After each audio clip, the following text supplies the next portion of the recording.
Hammaga assalomu alaykum. Sizlar bilan takrorlamiz robotlar YouTube kanali. Demak, bu videoda sizlarga bepul robot beramiz. Yana xuddi Asarikov yoki Feruzbek Aliyev kabi treyderlarning strategiyalarini robotga aylantirganimiz kabi yana bir treyderni, o'zbekistonlik treyder strategiyasini robot ko'rinishida sizlarga taqdim etamiz. Mana ko'rishingiz mumkin. Robotlarni ham tayyorlab qo'yganmiz. Bemalol Telegram kanalidan yuklab olishingiz mumkin. Albatta doimgidek qo'llanmasi bilan tayyorlab beryapmiz. Endi mana shu videoni oxirigacha ko'rib, nima haqida, qaysi robot haqidaligini bilib olishingiz mumkin bo'ladi. Demak, biz boshladik.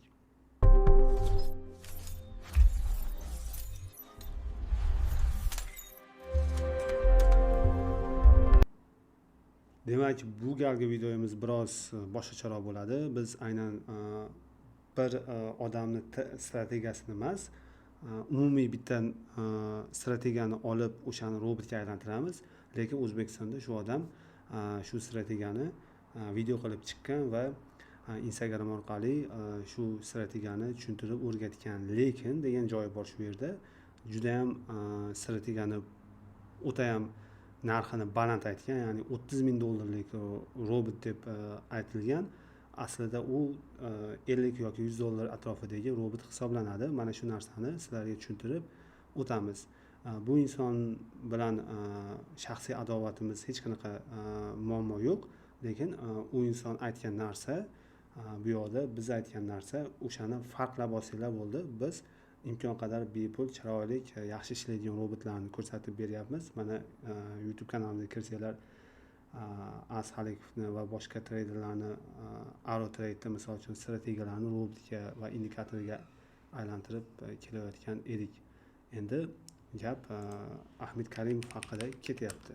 Maqsadga o'tgan ma'qul. Ahmed Karimov ping pong deb qidirsangiz, mana shu video kelib chiqadi sizga. Va o'tgan yili mana shu ping pong strategiyasiga bular savdo roboti chiqarib Instagram orqali odamlarga bergan. Bu yerda o'sha strategiyani $30,000 deb narxlashgan. Aslida bu unaqa qimmat strategiya emas. Bu narsani mana shu videoda to'liq tushuntirib, biz mana shu $30,000 ga baholangan robotni bepul sizlarga beramiz. Mana shu videoni ko'rib chiqsanglar bo'ladi. Bundan tashqari boshqa treyderlar ham bu strategiya haqida YouTube'da videolar bilan o'z bilimlarini bo'lishgan. Misol uchun Zona Recovery deb qidiradigan bo'lsak, juda ko'p videolar kelib chiqadi va ulardan eng birinchilaridan biri 13 yil avvalgi video. Mana shuni men bir necha marta shu strategiyani mana shu YouTube'dagi videodan o'rganganman. Bu yerda juda ko'p gaplar gapirilgan, tarjima qilib imkon qadar o'zbek tiliga ko'rishga harakat qilganman. Bu yerda boshqa treyderlarning ham ma'lumotlari bor. O'zi internetda ma'lumotlar bepul, faqat o'zingiz topib o'rganib o'sha narsani ishlata olishingizga bog'liq juda ko'p narsa. Demak, bugungi videoda Zona Recovery strategiyasi haqida gaplashamiz va o'sha strategiyadagi tuzilgan robotni sizlarga bepul beramiz. Mana Trading View'ga o'tib oldim. Shu narsani tushuntiraman. Strategiya qanday ishlashini birinchi bo'lib qisqaroq tushuntirishga harakat qilaman. Demak, bizda maksimum va minimum narx sifatida demak bizda tizma chizib olamiz. Bu zona. Ya'ni tepaga va pastga yo'q. Buni boshqacha tarzda chizgan yaxshi ekan. Xo'sh, bu yerda gorizontal liniya qilib, shu menimcha qulay. Mana bu tarzda chizamiz. E'tibor bering. Mana shu gorizontal liniyaga e'tibor bering. Shu joyda, mana shu joyda demak bizda o'sha robot qanday ishlaydi, strategiya qanday ishlaydi. Siz strategiyada analiz qilishingiz shart emas ba'zi hollarda. Ya'ni o'zi bunaqa robotlar bez analizda ham ishlaydi. Ya'ni bozorda analiz qilish shart emas. Lekin analiz bo'yicha kirsa ham bo'ladi. Bu xohishga qarab. Misol uchun siz xuddi shu joyda analiz bo'yicha sell bitim kirdingiz. Take profit mana bu yergacha olindi deylik. Stop loss. Endi qisqa scalping tarzida ishlasa bo'ladi. Robot ketma-ket ishlayveradi. Misol uchun robot faqat sell bitim ishlayapti. Shu joyda take profit oladi. Mana bu joydan yana sell kiradi. Take olgandan keyin yangi shamdan yana sell kirishi mumkin yoki sirazi kirishi mumkin. Endi stop loss degan narsa bor. Bizda stop loss olish mumkin, mana bu yerga kelgan narx stop loss olgan, lekin stop loss qo'ymaysiz bitimga. Stop loss o'rniga buy bitim ochasiz shu joydan. Bu hedging deyiladi, ya'ni hedgelash deyiladi. Buy bitim ochiladi. Shu joyda buy 002 lot bilan ochiladi. Ya'ni martingale asosida. Birinchi bitimiz 001 sell ochildi, ikkinchisi 002 buy. Buni stopini yo'q qilib qo'ysak ham bo'ladi. Xuddi shu tarzda bo'ladi. Mana bu zona, birinchi zona sell zonadan bu yerdan sell bitim ochildi, take profit olmasdan narx tepaga ketib qoldi. Shu holatda bu yerdan 001 lot ochiladi.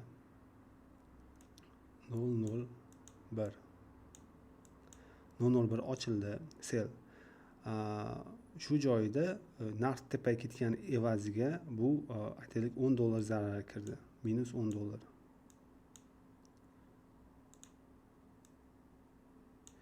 Minus $10 zarar kiryapti. Endi e'tibor bersangiz minus $10 zarar kiryapti. 002 lot bu yerdan buy ochamiz.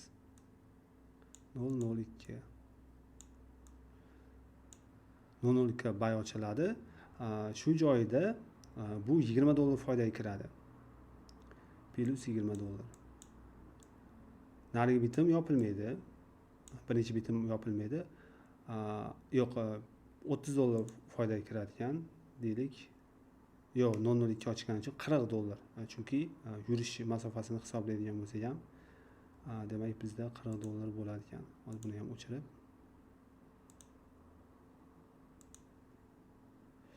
Qani bu buni o'chiramiz. Chunki bu yerga kelguncha $10 zarar kirsa, bu yergacha to'g'ri $20 foydaga kiradi. Endi buni sal kattalashtirib qo'ysak, $25 ga olib boramiz ekan. Shu menimcha qulayroq bo'ladi tushuntirishga ham. Bu yerda plus $20 mana shu joygacha, mana bu liniyagacha $20 foydaga kiradi. Bu bo'lsa, mana bu birinchi bitimimiz bo'lsa, 001 sellimiz, demak bizda hozir buni ham to'g'rilab olishimiz kerak ekan.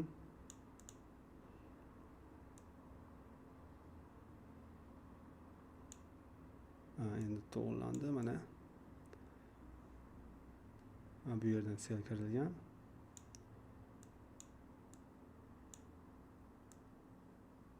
Demak, taxminan hisoblab aytyapman, bu yerdan 001 kirilgan bitimimiz $20 zarar kiradi bu yerga borguncha. Bu yangi ochgan 002 bitimimiz bu yerda $20 foydaga kiradi. Shunda bu nol zona deb ataladi. Ya'ni nol zona, ya'ni foyda zararimiz $0 ga qaytadi. Prasatgamiz ya'ni. Mana shu nol zonadan keyin xohlang nechadir pips bo'lishi mumkin.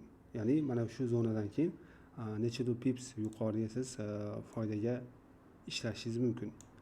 Xohlang nechadir dollar, ya'ni bu yerda 0 bizda MetaTrader'da PNL, ya'ni hozirgi foyda va zararimiz 0 ga keldi. Yani minusdan faraz qilaylik, minus $10-15 0 ga qaytadi. Shu 0 ga qaytgan joyidan demak biz nechadir dollar foydaga yopishimiz mumkin. Misol uchun $5. Ya'ni robot xuddi shunaqa qiladiki, $5 foydaga kirganda yopib yuboradi. Eng oson, sodda varianti va qulay varianti shunaqa. Ya'ni bu yerda 001 sell ochganmiz, bu yerda 002 buy ochilyapti va foyda va zarar 0 dan o'tib, uje plusga qarab ketyapti va $5 foydaga keldi shu joyda. Shu joyda biz bitimni yopib yuborsak bo'ladi. Xullas, bu narsa mana bu zona recovery deyiladi. Mana bu zonalar, mana bu birinchisi va mana bu ikkinchi zonalar. O'rtadagi zona prasatida turuvchi zona hisoblanadi. Ya'ni bu yerda ikkala bitim ham zarar turadi. Bu yoqqa ketgandan keyin foyda zonasi bo'ladi bunisi. Ya'ni o'sha foydaga chiqadigan zona mana bu joygacha deylik, foydaga chiqadi. Xuddi o'sha zona foydaga yetib boradi va $5 foyda yoki $10 foyda borganda bitimni yopishingiz mumkin. Yoki pipsda yuqorida aytganimdek, ya'ni 0 zonadan nechadir pips foydaga. Endi agarda bu joyda narx yana pastga qarab ketadigan bo'lsa, mana bu yerdan faraz qilaylik, ssenariy o'zgaryapti. Take profitga bormasdan narximiz demak pastga qarab ketyapti. Mana bunday tarzda narx yana pastga qarab ketyapti-da. Keyin bu yerga mana bu ssenariy bo'yicha davom etadi deylik narx yurishini. Shuni rangini o'zgartiramiz. Ya'ni sell ketyapti. Shu joyda take profit ola olmasdan pastga qarab ketib qoldi. Take profit kattaroq qo'yganmiz misol uchun. Shuni evaziga deylik, shu joyda 0.03 bitim ochishimiz mumkin mana bu joydan, mana bu narxdan 0.03 yoki 0.04. Agar martingale koeffitsiyenti 2 bo'lsa 0.04 ochiladi yoki Fibonacci asosida, Fibonacci raqamlari asosida bo'lsa 0.03 ochiladi. Xullas bu yerda 0.04 yangi bitim ochiladi, sell bitim va yuqoridagi bitta buy bitimdan ikkita sell bitim ustunlik qiladi va narx pastga tushganda mana bu foyda va zararimiz plyusga o'tib ketadi yana. Ishlash prinsipi umumiy shu. Boshqa hech qanaqa joyi yo'q.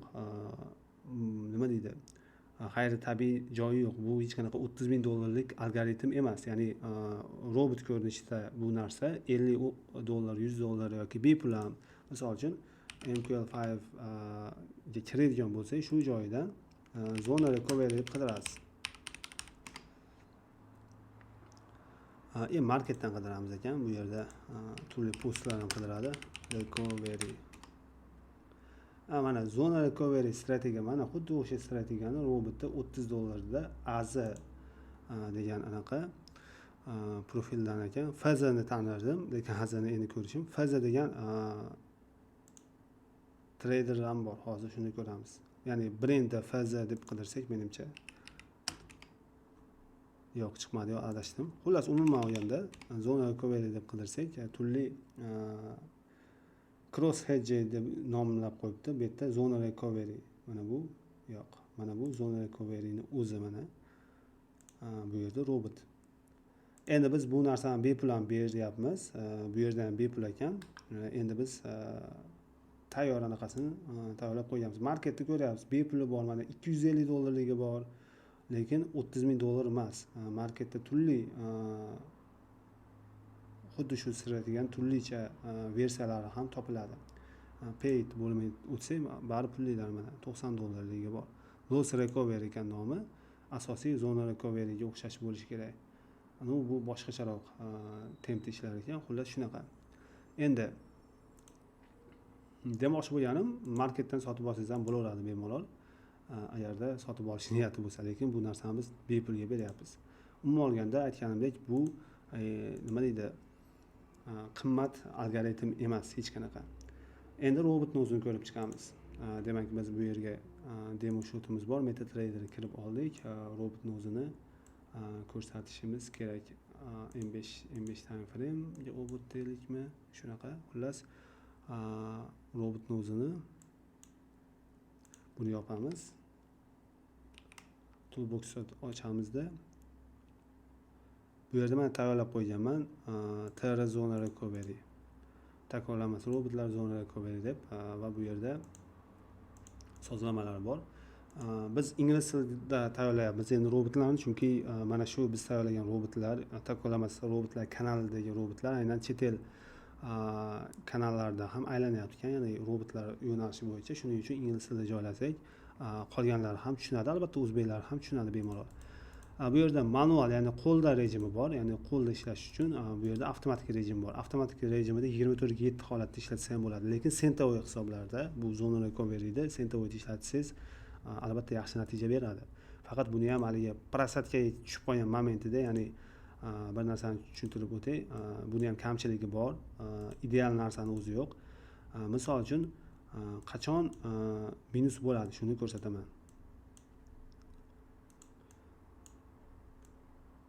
Mana bu joyda mana yana ham kuchli anaqa holatda. Mana bu joyida zona mana bunday tushib qolsa, ya'ni zonaning masofasi, oraliq masofasi o'ta kichik qo'yib yuborsangiz ham bo'lmaydi, o'ta katta qo'ysangiz ham bo'lmaydi. Shu joyda boshida birinchi sell ochildi, take profit mana bu yergacha yetib bormadi, take misol uchun mana bu yerdan sell ochilgan, yetib bormadi-da. endi buy ochiladi. Eng katta muammo shu. Flatda juda ko'p bitim ochib yuboradi. Natijada mana 3 ta bitim, 4 ta bitim ochilgandan keyin uje take profit ham nisbatan uzoqlashib qoladi. Shu joydan buy ekan. E'tibor bering. Take nisbatan uzoqroqqa yurib berish kerak bo'ladi. Bu foyda chiqish uchun. Chunki mana bu oraliqda prosentga o'ta kattalashib boraveradi. Martingale bor chunki. Martingalesiz foydaga chiqa olmaydi. Ya'ni sell bitimlarga nisbatan buy bitimlar soni ko'proq bo'lishi kerak. To'g'ri, bu yerda chiqib bergan, lekin balans yetib bermasligi mumkin. Ya'ni balans yetib bermasdan uje mana bu yerda slip bo'lgan bo'lishi mumkin edi. Lekin narx otib berdi va shu joydan foydaga chiqib ketgan bo'lishi ham mumkin. Shunaqa. Ya'ni o'zi grid robotlari bozor impuls bo'lgan paytda prosentga oladi, doim sell ochib ketgan mana bu yergacha. Bu robotlar bozorga teskari taraflama ochadi. Ya'ni bozor qaysi tomonga qarab ketayotgan bo'lsa, o'sha tomonga ko'proq lot ochadi. Grid bo'lsa, bozor narx qaytib berishi evaziga foydaga chiqishga harakat qiladi. Umuman olganda shunaqa. Tushundingiz shekilli, ya'ni bu yerda avtomatik ishlatgandan ko'ra ruchnoy London sessiyada, New York sessiyada ishlatsangiz juda ham foyda effekt beradi. Endi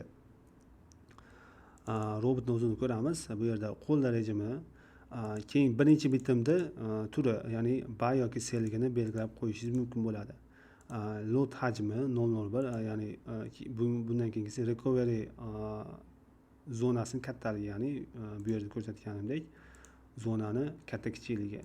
Shuni test qilib olasiz, qaysi parada ishlatasizmi, valyutadami, bitcoindami, oltindami, o'shani o'ziga mos holatda test qilib olasiz. Brokeringizga ham bog'liq bo'lib qoladi ba'zi hollarda. Broker 4 ta raqamli, 5 ta raqamli, ya'ni narxi mana bu yerda oltinning narxida misol 4339, 440 taxminan shu raqam turibdi-da, mana bu yerda 3 xonali emas, 4 xonali bo'lishi mumkin yoki 2 xonali bo'lishi mumkin. Shularda farqi bor. Endi robotni o'zini, yana sozlamalarni, ya'ni zonani distansiyasida, ya'ni masofasi, kattaligi. Bu yerda robotning magic numberi bu shu holatda turaveradi. Endi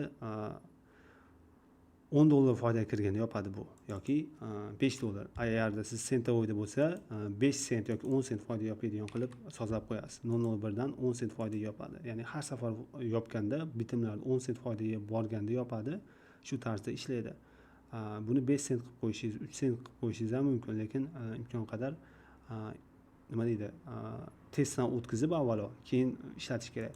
Maksimal risk bor, ya'ni prosentkamiz 30% bo'lib ketib qolsa, 30% dan oshadigan bo'lsa, barcha bitimlarni yopadi.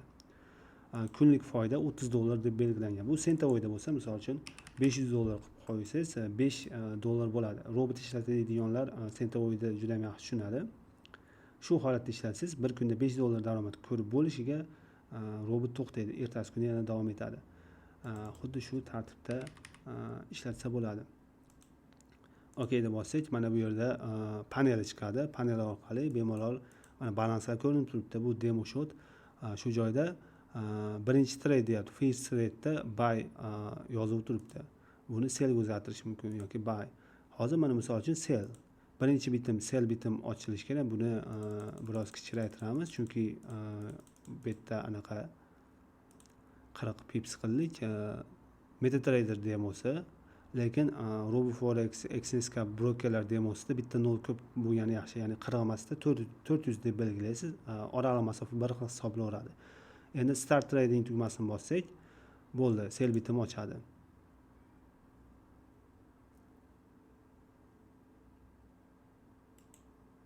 Hozir ochish kerak.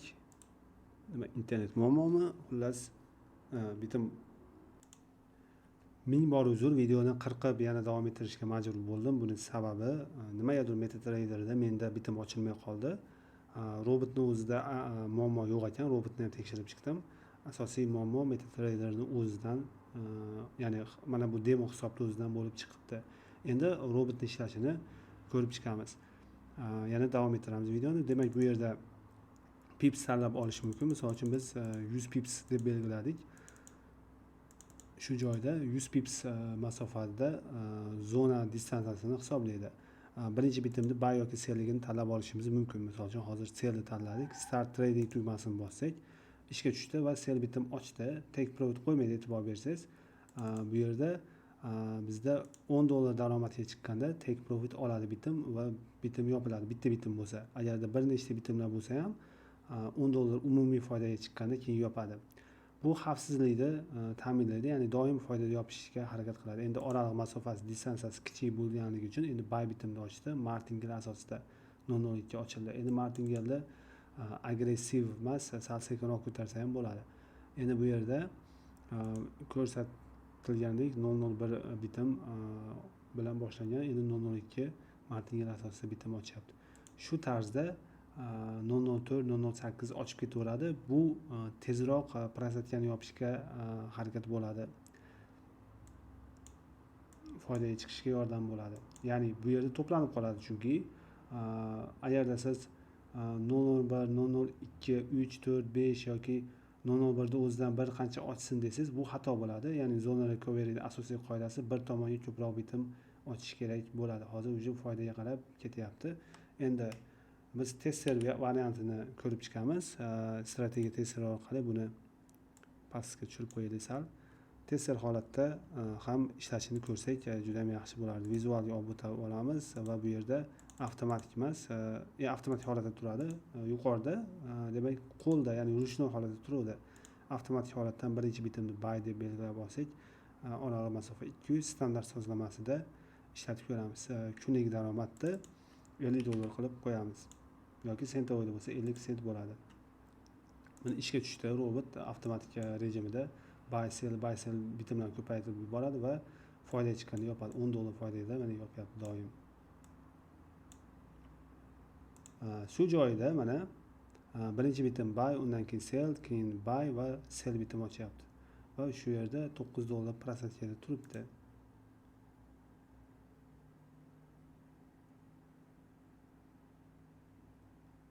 E'tibor bering, yuqorida aytganimdek flat holatda juda ham ko'p anaqa prosentga ortadi.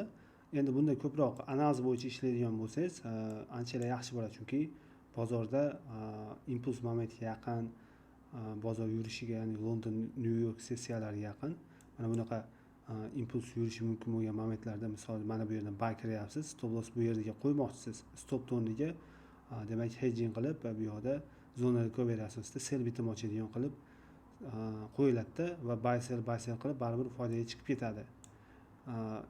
Kechqurunlari ishlatish tavsiya qilinmaydi. O'sha foydaga qarab ketyapti va orqaga qaytyapti. E'tibor bering, o'ynab turadi. Buy va sell bitimlar bir tomonga, ya'ni buy tomonga ko'proq bitim ochadi. Qaysi tomon yurayotgan bo'lsa, narx o'sha tomonga ko'proq bitim ochishga harakat qiladi. Avtomatik rejimi xuddi shunaqa tarzda ishlaydi. Agarda prosatganimiz 30% ga yetib borsa, barcha bitimlarni demak yopib yuboradi. Asosiy g'oya shu, hech qanday bir ortiqcha narsa yo'q. To'g'ri, martingale o'rniga, ya'ni 2 koeffitsiyentli martingale o'rniga boshqacharoq narsa qilish mumkin, lekin u ham yechim bo'lmaydi. Buni strategiyani o'zining mohiyati bo'yicha bu yechim bo'lmaydi. E'tibor bering, bu oraliq masofa juda ham kichik bo'lgani uchun e'tibor bering, juda ham ko'p bitim ochib yuboryapti. Demak, biz zona orasini nisbatan kattaroq qilishimiz kerak, xavfsizroq ishlash uchun. Bu xavfliroq razgon uchun, tezda natija ko'rish uchun ishlatiladi. Bu juda ham agressiv bo'ladi. Agarda sentovoyda lekin hisoblagan taqdirimizda ham bu yerda maksimalni $3 atrofida prosesga kirdi va 50 sentga yopib yubordi. Endi 50 sentda to'xtayapti, endi ishlashni to'xtatdi. Shuni sozlamalarni biroz o'zgartiramiz. Mana bu yerda yana bitim ochdi bizda. Demak,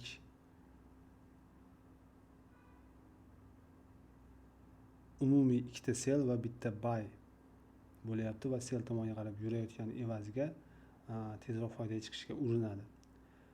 Asosiy mana shu narsa. Yuqorida aytganimdek, bu $30,000 narsa emas. Endi sozlamalarni sal o'zgartirgan holatda ishlatib ko'ramiz. Bu yerda mana e'tibor bering, zona nisbatan kattalashdi. Kattaroq zona bilan ishlayapti. Bunda xavfsizlik yuqoriroq bo'ladi.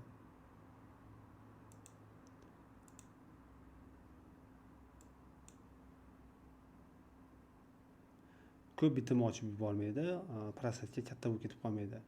lekin prosesyadan chiqish ehtimoli sal sekinlashadi, chunki zona kattaligi evaziga, u yerga borish va kelish anaqalari evaziga. Tezlashtiradigan bo'lsak, mana bitta deyapti, $10 foyda deyapti. Bu agressivroqdan ko'ra yaxshi. Baribir ham o'sha 50 sent foydani yopib berdi bir kunda va ikkinchi kunda yana davom etib ketyapti savdolari. 80, 90 va hozir 100 ga aylansa foydamiz yana to'xtaydi. Bo'ldi. Bugun ham to'xtadi. Endi keyingi kunga yana o'tadi. Xuddi shu tarzda to'xtovsiz ishlab turuvchi rejim holatda ishlasangiz ham bo'ladi, lekin xavfli bu bir tomoni, chunki aynan flet holatlarda juda ham agressiv bo'lib ketib qoladi va mana bu sozlamalarni katta ehtimol bilan siz qilmaysiz, ya'ni kunlik $5 pul yetadi degan narsani qilmaysizda, natijada robot silib qilib qo'yishi mumkin, minus qilib qo'yishi mumkin. Shunda o'ylaysiz bu robot yaxshi emas ekan deb. O'zi hamma robot ham yaxshi, faqat ishlata olish kerak. Uni risklarini boshqarib, risklarini tushuna olish kerak. O'shanda yaxshi natija olasiz bemalol. Demak, videomiz shu bilan o'z nihoyasiga yetdi. Bemalol Telegram kanalidan mana shu robotni yuklab olishingiz mumkin. Yana o'sha gap, agarda robot bo'yicha fikrlar bo'lsa, albatta bu narsani izohlarga yozib qoldiringlar. Agarda bu robotni yana ham rivojlantirish bo'yicha qanaqadir taklif bo'lsa ham bo'ladi. Albatta kimdadir yaxshiroq boshqa variantlar bo'lishi mumkin. Albatta bularni ham ko'rganib, albatta bularni ham o'rganib, ko'rganib deganimni qaranglar, e'tibor bering. Juda ham o'rganib chiqamiz va yaxshi robotlar tayyorlashga harakat qilamiz. Va bu narsa sizlarga $30,000 emas, mutlaqo bepulga berilyapti. Telegram kanal mana shu video ostida bo'ladi. Sog' salomat bo'ling.